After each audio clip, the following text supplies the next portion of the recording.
Audio স্টোরিজের জন্য এবারের গল্প অস্তিত্ব। রচনা আনিসুর রহমান আলিফ। গল্পের কথক ও অন্যান্য ভূমিকায় আনিসুর রহমান আলিফ। সাউন্ড এডিটিং আনিসুর রহমান আলিফ। শুরু হচ্ছে সায়েন্স ফিকশন গল্প অস্তিত্ব। আজ শুনছেন পঞ্চম পর্ব।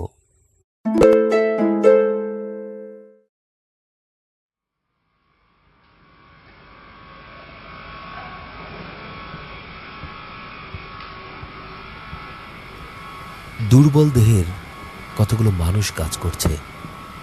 শীর্ণকায় শরীরগুলো দেখলেই বোঝা যায় তারা এখানে দাসত্ব করছে। হলুদ রঙের ড্রাম মাথায় বয়ে নিয়ে একটি চৌবাচ্চার কাছে রাখছে।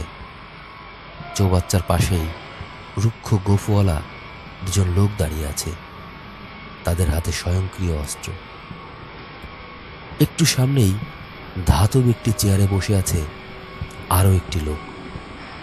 লোকটি সম্ভবত লিভার টেনেছে, নেশায় চুর হয়ে মাথা ঝুঁকিয়ে বসে এক দৃষ্টি নিচের দিকে তাকিয়ে আছে। তাকানোর ভাব দেখলে মনে হবে পায়ের সামনে বুঝে একদলা হীরা পড়ে আছে। রুমটির চারিদিকে উজ্জ্বল হলুদ আলো জ্বলছে। লোকটির চোখে মুখে সেই আলো পড়ে বিকট দেখাচ্ছিল। চোখ দুটোর দিকে দেখলে মনে হয় রাত জাগা কোনো পশুর চোখ। দাঁড়িয়ে থাকা লোক দুটো খুবই খিচড়ে মেজাজের। কারণ ছাড়াই হাতে থাকা লাঠি দিয়ে দুর্বল দেহের মানুষগুলোর পিঠে আঘাত করছে আর দাঁতে দাঁত চেপে বকাবকি করছে। সব কয়টা গাধার বাচ্চা, জলদি পা চালা। মানুষ হিসেবে জন্ম নেওয়া এদের ভুল হয়েছে। তোদের যে F-72 রোবটগুলো অনেক বেশি শক্তি রাখে। বন্দি মানুষগুলো অমানসিক শ্রম দিয়ে কাজ করে চলেছে। নিয়মিত অবহেলায় সত্যিকার অর্থেই লোকগুলোকে নিম্নমানের রোবটের মতোই মনে হচ্ছে। এটি একটি মিজরাল আশ্রয় কেন্দ্র। আটলান্টিক মহাসাগরের সারফেস থেকে ৬০০ ফুট নিচে আশ্রয় কেন্দ্রটি অবস্থিত। একসঙ্গে ২ লক্ষ মানুষ এই আশ্রয় কেন্দ্রে বসবাস করতে পারে। মিজরাল প্রেসিডেন্ট গ্রেগ শীতানা এই আশ্রয় কেন্দ্রটি সরাসরি পরিচালনা করেন। আশ্রয় কেন্দ্রটি কয়েকটি ভাগে বিভক্ত। মাঝের অংশে মিজরালদের বাস, আর চারিপাশে ছড়িয়ে ছিটিয়ে রয়েছে বিভিন্ন বাংকার। উৎপাদন, গবেষণা, প্রতিরক্ষা এবং অস্ত্র তৈরির বাংকারগুলোর সাথে সাথে এখানে বিদ্যালয়, হাসপাতাল, মার্কেট সহ বিভিন্ন প্রতিষ্ঠান আছে। বিশাল আয়তনের এই আশ্রয় কেন্দ্র থেকেই তৃতীয় ও চতুর্থ বিশ্বযুদ্ধে সহস্রাধিক পারমাণবিক হামলা চালানো হয়েছিল। সেই হামলায় ভূপৃষ্ঠের সকল মানুষ আর জীবজন্তু এক নিমিষেই নিঃশেষ হয়ে গিয়েছিল। বিপুল সেই পারমাণবিক বিস্ফোরণের ফলে সমগ্র মহাসাগরের পানি সেদিন প্রচণ্ড তাপে টকবক করে ফুটেছিল। ভূমি স্ফীত হওয়ার ফলে ভূগর্ভস্থ আশ্রয় কেন্দ্রগুলোও ভেঙে পড়েছিল। আটলান্টিকের তলদেশে অবস্থিত এই মিজরাল আশ্রয় কেন্দ্রটিরও বেশ ক্ষয়ক্ষতি হয়েছিল। দ্রুত ব্যবস্থা নিয়ে ভেঙে পড়া অঞ্চলগুলোকে রেস্কিউ করা হয়েছিল, কিন্তু কিছু কিছু অঞ্চল এখনও মারাত্মক ঝুঁকির মধ্যে রয়েছে। যে কোনো মুহূর্তে কনস্ট্রাকশন বিম ভেঙে আশ্রয় কেন্দ্রে প্রবেশ করতে পারে রেডিয়েশনে নষ্ট হয়ে যাওয়া বিষাক্ত পানি। কিছু কিছু জায়গায় কনস্ট্রাকশন বিম লিক করে পানি প্রবেশ করছে। বিষাক্ত পানি যাতে আশ্রয় কেন্দ্রে ছড়িয়ে পড়তে না পারে সেজন্য কিছু রোবট দিন রাত কাজ করে চলেছে। সাধারণ মানুষের গায়ে ওই তেজস্ক্রিয় বিষাক্ত পানি লাগলে মুরাচির মতো ভয়াবহ রোগ হয়। এই রোগ মানব শরীরকে সম্পূর্ণরূপে প্যারালাইজড করে পঙ্গু করে দেয়।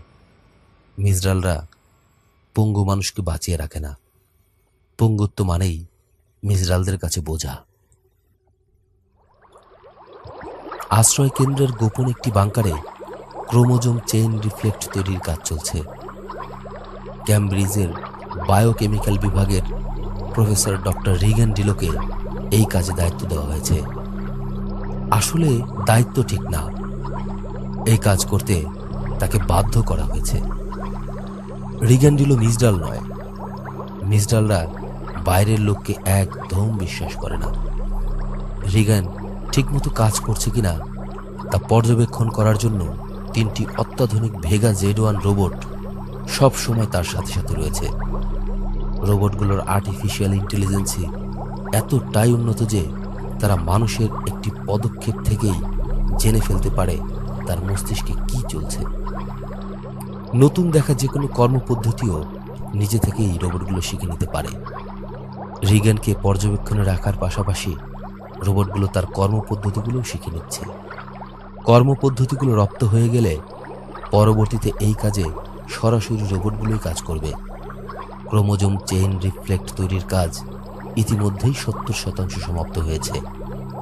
বাকি 30% শেষ করতে সময় লাগবে প্রায় 6 দিন।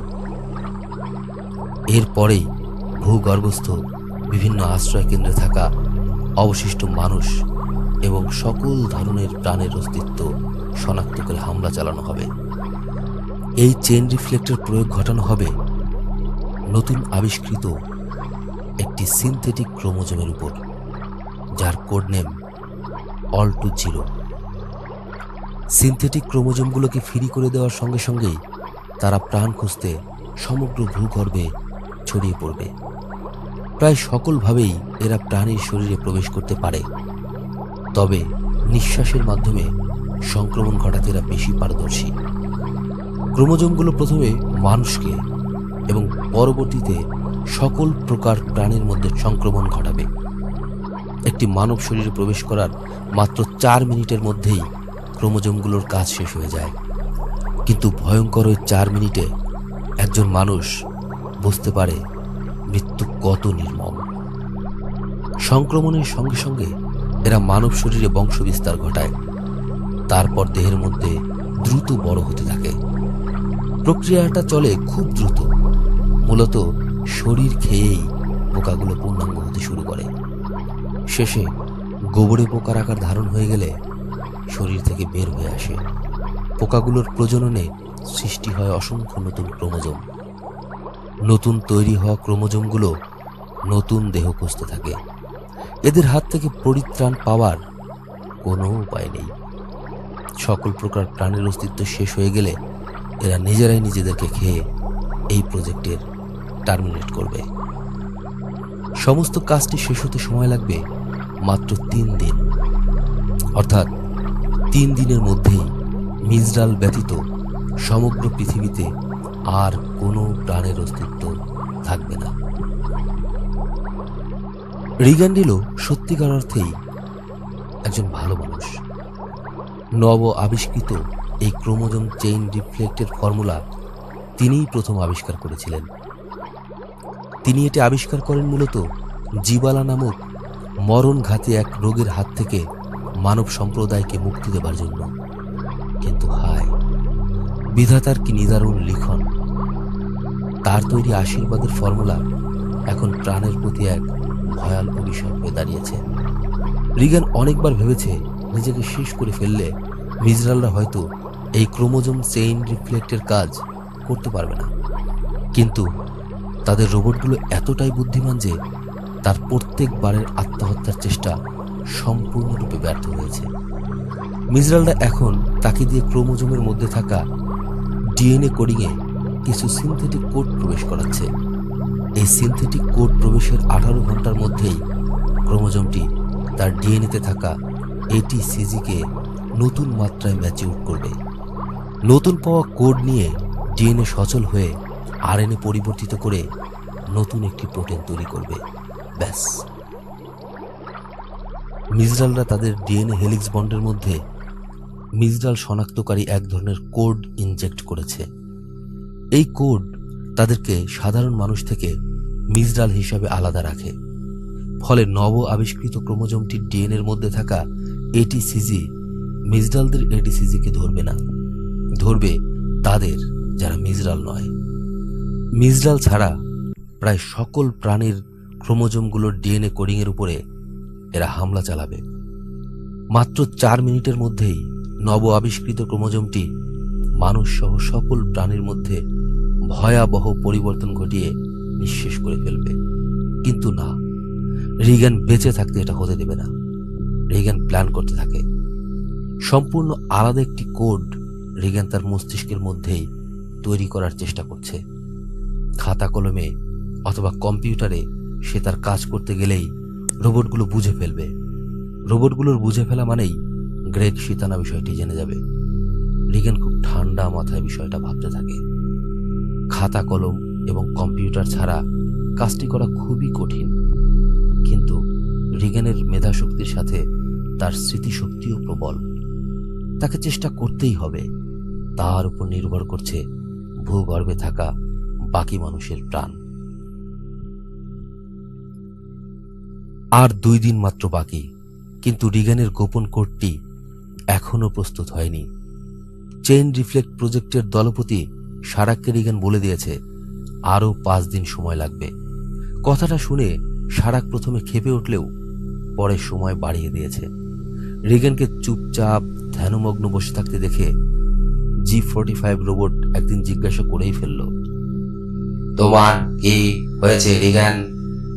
তোমার প্রতিটি নিঃশ্বাস প্রশ্বাস সহ প্রতিটি পদক্ষেপ বলে দিচ্ছে তুমি সম্পূর্ণ সুস্থ একজন মানুষ, কিন্তু তারপরেও কেন তুমি এভাবে অসুস্থ মানুষের মতো বসে আছো? কেন? আমাকে বলো কেন? রিগান কোনো কথা বলল না দেখে রোবটটি আবার বলল, তুমি কি গভীর কোনো চিন্তায় মগ্ন আছো? এতটা গভীর চিন্তা করার উদ্দেশ্যই বা কি?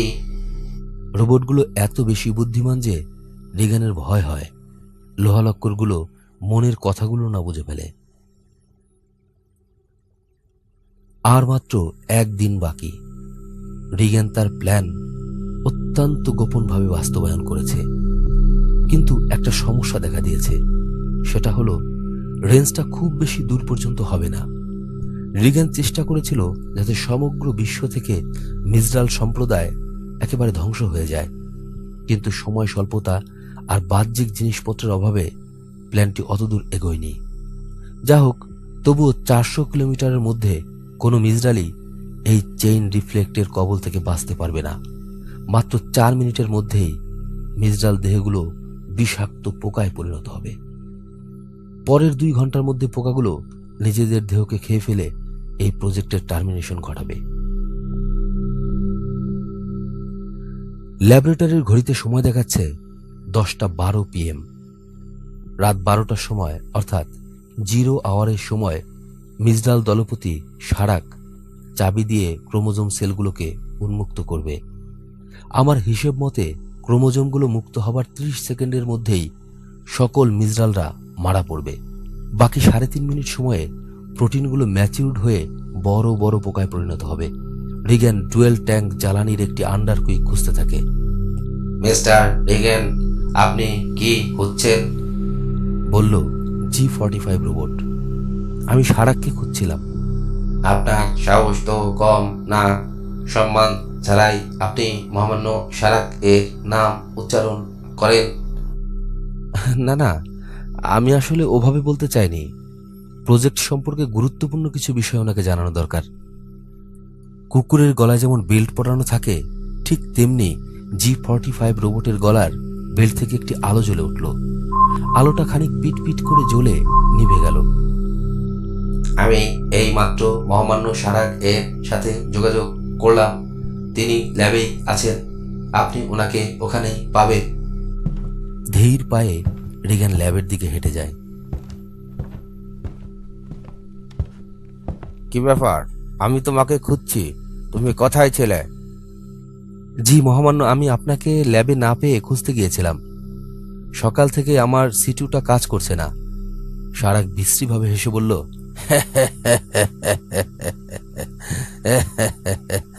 নিরাপত্তার স্বার্থে সকল কমিউনিকেশন মডিউল বন্ধ রাখা হয়েছে।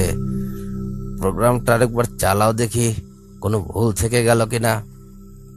রিগান আসল প্রোগ্রাম না চালিয়ে পূর্বে তৈরিকৃত একটি অ্যানিমেশন প্রোগ্রাম চালিয়ে দেয়। নিখুঁত অ্যানিমেশনের বিভ্রমে পড়ে পুরো টোপটাই গিলে ফেলে সারাক।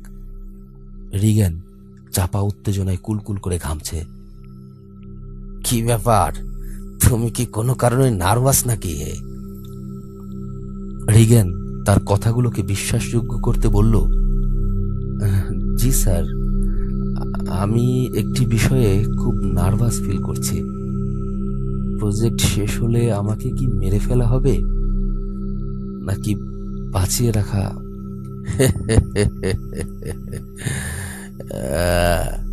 অনেকদিন তোমার সাথে কাজ করলাম, তুমি লোক খারাপ না। মিজরাল হিসাবে তোমাকে পেলে আমি ব্যক্তিগতভাবে খুশিই হব। তোমাকে মিজরাল বানানোর জন্য প্রেসিডেন্টের সাথে আমি কথা বলবো। তোমাকে আমাদের প্রয়োজন আছে রিগান, চিন্তা করো না। 12টা বাজতে 5 মিনিট বাকি। সাইরেন বাজিয়ে দেওয়া হয়েছে। কর্কশ শব্দে কান ঝালাপালা হয়ে যাবার জোগাড়। প্রতিটি কক্ষে হলুদ আর লাল আলো অ্যাম্বুলেন্সের বাতির মতো জ্বলছে আর নিভছে। সকল মিজরাল আর রোবটরা আলাদা আলাদা সিঙ্গেল লাইনে দাঁড়িয়ে আছে। প্রেসিডেন্টের সাথে যোগাযোগ করা হয়েছে। তিনি তার কক্ষ থেকে সম্পূর্ণ বিষয়টি লাইভ দেখছেন। রিগ্যান তার পরবর্তী পরিকল্পনাগুলো একবার ঝালিয়ে নেয়। ক্রোমোজোমগুলো মুক্ত হবার সাথে সাথেই তাকে কন্ট্রোল প্যানেলে যেয়ে রোবটগুলোকে অচল করতে হবে। সকল প্রকার যোগাযোগ ব্যবস্থা বন্ধ করে প্রয়োজনীয় কাগজপত্র নিয়ে দ্রুত সরে পড়তে হবে। এই প্রজেক্টের কোনো প্রকার কাগজপত্র এখানে অবশিষ্ট থাকা চলবে না। কোনোভাবে একটি মিজরালও যদি বেঁচে থাকে তাহলে ওরা আবার এটাকে রিঅ্যাক্টিভেট করবে। ইতিমধ্যেই কাউন্টডাউন শুরু হয়ে গেছে। 10, 9, 8, 7, 6, 5, 4, 3, 2, 1, স্টার্ট। বলতেই সারা ক্রোমোজোম উন্মুক্তকরণ প্রোগ্রামের কিটা ঘুরিয়ে দেয়। হালকা লেমন রঙের সামান্য গ্যাস টিউব থেকে বেরিয়ে পড়ে। সবাই এক মনে বিষয়টি লক্ষ্য করছে। কোনো সারা শব্দ নেই কোথাও। রিগ্যান প্রচন্ড ঘামছে। 1 মিনিট পার হয়ে গেল, অথচ কোথাও কোনো তারতম্য লক্ষ্য করা গেল না। ল্যাবের সবাই প্রচন্ড করতালি দিয়ে এই হামলাকে স্বাগত জানালো। সারা রিগ্যানের দিকে তাকিয়ে শয়তানি হাসি হাসল। 1 মিনিট পার হয়ে গেছে, অথচ কোনো পরিবর্তন নেই। মিজরালরা এখন সাধারণ মানুষের মৃত্যু দেখার আনন্দ নিতে ইলেকট্রো ফ্ল্যাশের দিকে যাচ্ছে। প্রোগ্রামে নিশ্চয়ই কোনো ভুল হয়েছে। কি ভুল হতে পারে তা ভাবতে থাকে রিগ্যান। হঠাৎ সারাক তার চেয়ারে বসে থাকা অবস্থায় আর্তচিৎকার করে উঠেই মেঝেতে পড়ে গেল।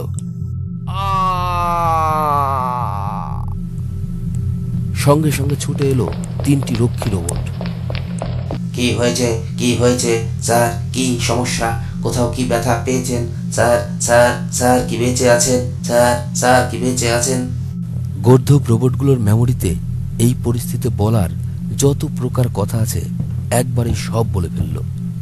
রিগ্যান নরম পায়ে সারাকের দিকে এগিয়ে গেল। শরীরের রক্ত সঞ্চালন বন্ধ হয়ে গেছে। ত্বক দ্রুত নীল বর্ণ ধারণ করছে দেখে রিগ্যানের বুঝতে বাকি রইল না যে কাজ শুরু হয়ে গেছে। দৌড়ে কন্ট্রোল প্যানেলের সামনে চলে আসে রিগ্যান। রোবটরা ইতিমধ্যে ছোটাছুটি শুরু করে দিয়েছে। কতগুলো প্রহরী রোবট ল্যাবের দিকে এগিয়ে আসছে। ইন্টেলিজেন্স G45 রোবটগুলো এতক্ষণে নিশ্চয়ই রিগ্যানের প্ল্যান বুঝে গেছে। রিগ্যান দ্রুত কমান্ড পরিবর্তন করে চলেছে। রোবটগুলো কন্ট্রোল প্যানেলের সামনে এসে পড়েছে। স্বয়ংক্রিয় লেজার গানগুলো রিগ্যানের দিকে তাক করে আছে। তারা কমান্ডের অপেক্ষায় আছে। সারাক ছাড়াও জরুরি অবস্থায় G45 রোবটরা কমান্ড দিতে পারে এবং অন্য রোবটগুলো সেই কমান্ড পালন করতে বাধ্য। রিগ্যান দ্রুত প্রোগ্রামে রদবদল করে চলে। রোবটগুলো ইতিমধ্যে লেজার গানের সেফটি ক্যাচটা অন করে দিয়েছে। 2-1 সেকেন্ডের মধ্যেই ফায়ার করবে। রিগ্যান দ্রুত রোবটগুলো রুট ফাইলে ঢুকে পড়ে। ডিঅ্যাক্টিভেট এন্টার করতেই রোবটগুলো অস্ত্র নামিয়ে পাথরের মতো নিশ্চুপ হয়ে পড়ল। নেটওয়ার্ক সিস্টেম মডিউলের সংযোগ বিচ্ছিন্ন করে প্রয়োজনীয় কাগজপত্রগুলো ফায়ার প্লেসে ফেলে দিল রিগ্যান। দ্রুত অ্যামুনিশন রুমে ঢুকে কতগুলো ডেটোনেটর নিয়ে বিভিন্ন স্থানে সেগুলোকে সেট করে দিল। সারি সারি লাশ যত্রতত্র পড়ে আছে। কেউ কথা বলতে বলতে মারা গেছে, কেউ মারা পড়েছে কাজ করতে করতে। রিগানের ভয় হয় হঠাৎ যদি এই লাশগুলো নড়ে ওঠে। ইতিমধ্যেই লাশগুলো ক্ষুদ্র ক্ষুদ্র পোকায় রূপান্তরিত হতে শুরু করেছে। রিগান দ্রুত কুইকটি খুঁজতে থাকে। না, কোথাও কোনো কুইক নেই। টানেলগুলো অন্ধকার হয়ে আছে। রোবটগুলো বিকল পড়ে থাকায় বিভিন্ন ফাটল দিয়ে প্রচুর পরিমাণে বিষাক্ত পানি ইতিমধ্যেই প্রবেশ করতে শুরু করেছে। কয়েকটি কক্ষে বিষাক্ত পানিতে একেবারে ছয়লাভ হয়ে গেছে। সামনের রুমে একটি কুইক দেখতে পায় রিগান, কিন্তু ওখানে বিষাক্ত পানি ক্রমাগত বাড়ছে। রিগান বড় বড় দুটি জ্বালানির খালি ড্রাম নিয়ে আসে। ড্রামের উপর উঠে লাফ দিয়ে কুইকে উঠে পড়ে। কুইকটা স্টার্ট দিয়ে ব্যাকপাক করে পেছনের দিকে ঘুরে ম্যাপে এক্সিট পয়েন্ট খুঁজতে থাকে। ডেটোনেটরগুলোর টাইম সেটিংসে 5 মিনিটের সময় দেওয়া হয়েছিল। হাতে বেশি সময় নেই। দ্রুত এখান থেকে বের হতে না পারলে এই আশ্রয় কেন্দ্রের সাথে সাথে তারও সলিল সমাধি হয়ে যাবে। আর মাত্র 2 মিনিট বাকি। এক্সিট পয়েন্ট খুঁজতেই 1 মিনিট পার হয়ে গেল। কুইকটির সর্বোচ্চ শক্তি ব্যয় করে যত দ্রুত সম্ভব এখান থেকে দূরে চলে যেতে হবে, কিন্তু সে এখনো বেশি দূরে যেতে পারেনি। ডেটোনেটর ইন্ডিকেটরে কাউন্টডাউন শুরু হয়ে গেছে। 4, 3, 2, 1, ব্লাস্ট। কোনো সারা শব্দ নেই কোথাও। রিগানের সন্দেহ হয় ডেটোনেটরগুলো ব্লাস্ট করেছে তো। 5-7 সেকেন্ড পরে প্রচন্ড ঝাঁকুনি লক্ষ্য করে রিগান।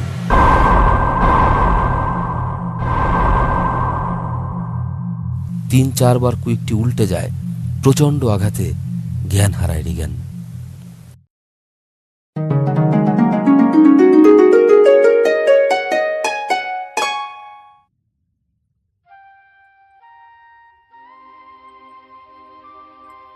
এখন কেমন বোধ করছেন? সম্বিত ফিরে পেয়ে ধর্মর করে উঠে বসে রিগান। না না, ভয়ের কিছু নেই। আপনি নিরাপদেই আছেন। শেষ অবস্থা থেকে আপনাকে বাঁচাতে পেরেছি। আর 5-7 মিনিট পার হলে আপনাকে হয়তো আর বাঁচানো যেত না। ডিপিসি যখন জানালো যে একটি ভাঙা কুইকে আহত অবস্থায় আপনি আমাদের আশ্রয় কেন্দ্র থেকে অন্তত 1200 কিলোমিটার দূরে রয়েছেন, তখন আপনাকে বাঁচানোর চেষ্টা করাটা আমাদের কাছে চ্যালেঞ্জ হয়ে দাঁড়িয়েছিল। কিন্তু আমার ছেলে লুইস দ্রুত একটি ফ্লেয়ার কুইক নিয়ে আপনার উদ্দেশ্যে রওনা হয়ে যায়। আপনাকে উদ্ধার করে যখন আমাদের আশ্রয় কেন্দ্রে আনা হয়, তখন আপনার রক্ত সঞ্চালন প্রায় বন্ধ হয়ে গেছে। দ্রুত ইমার্জেন্সিতে নিয়ে আপনাকে আমরা রেস্কিউ করতে পেরেছি। ও হ্যাঁ, আপনার জন্য একটা সুখবরও আছে। আপনার মেয়ে সিনাও আমাদের সাথে আছে। সিনা হেঁটে আসছে। রিগান উঠে বসতে চায়। জল ভরা চোখ টলমল করছে রিগানের। বুকের মধ্যে হু হু করতে থাকে। মেয়েকে জড়িয়ে ধরে বাচ্চাদের মতো কেঁদে ওঠে রিগান। আমাকে ক্ষমা করে দে মা, আমাকে ক্ষমা করে দে তুই মা, আমাকে ক্ষমা করে দে।